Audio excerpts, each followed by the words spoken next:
Shalom, shalom. Na kusalimu katika jina la Yesu Kristo. Tunakamilisha agizo kuu la Bwana wetu Yesu Kristo aliyotuagiza katika kitabu cha Mathayo sura 28. Lakini pia kuna funzo ambao Yesu Kristo alituachia na kusema ya kwamba mtu asipozaliwa mara ya pili hawezi kuona utukufu wa Mungu.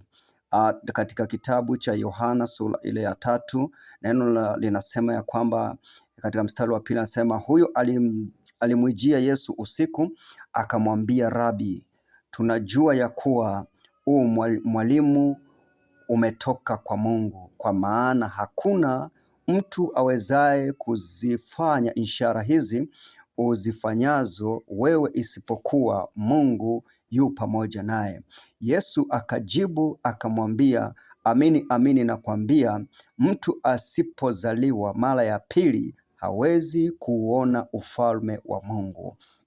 Andiko hili linatufundisha kwamba lazima tupate ubatizo ili tuweze kuingia katika ufalme wa Mungu. Yesu anadhibitisha.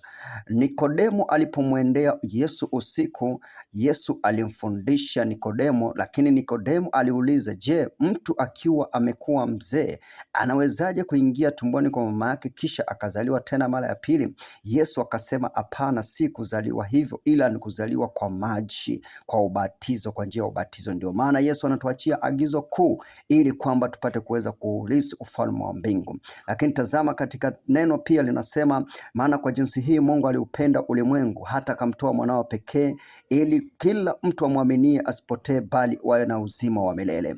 Basi pokea uzima wa milele, mwana wa Mungu, siku ya leo.